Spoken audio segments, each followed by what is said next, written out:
Hey guys, you may be wondering, once you got your KLX, what do all the gauge functions do? There's two buttons here and a bunch of different lights and stuff. How do you change it from kilometers to miles? And how do I set the clock or reset a trip? Well, in this video I'm going to show you how, so stay tuned.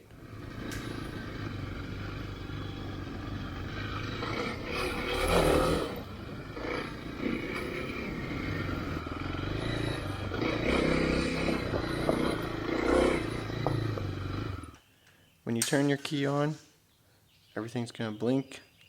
It's all going to do its thing. And then you'll have a bunch of lights down here. Neutral, if your gear is in neutral, this light will show up.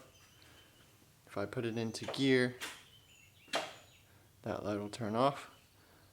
And then I just do a half click up with the shifter, and we're in neutral. You got your turn signal lights, of course.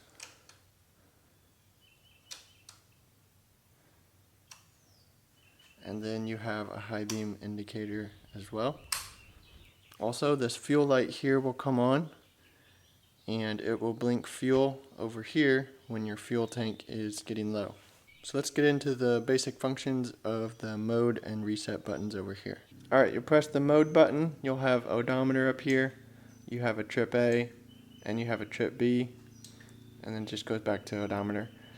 If you press and hold the reset button,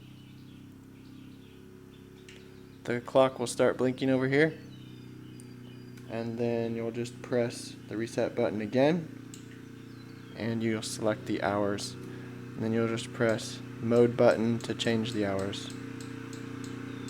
You'll press the reset button again, and then the minutes are selected here, and you can change the minutes by pressing the mode button.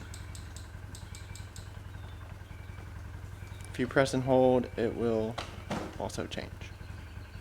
Then by pressing the reset button again, your clock here is blinking.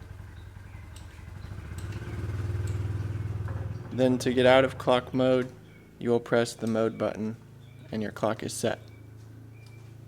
If you are in miles per hour and you want to change to kilometers, or if you're in kilometers and want to change to miles per hour, you will press the reset button while holding the mode button. So you have to press the mode button and press the reset button, and then you'll be in kilometers an hour here, as you can see. So then your odometer here will change as well. So press the mode button and the reset button, and that changes you between the two. Alright, one last thing. To reset the trip, we'll just go to that trip that you want, trip A or trip B, and then press and hold the reset button. And that will reset the trip back to 0. So that's it for the gauge functions. That's pretty much the basics of it. Hope this video helped you. Be sure to give a thumbs up and subscribe, and I'll see you in the next one. Then when you're finished, you'll just turn the key off and it will power down.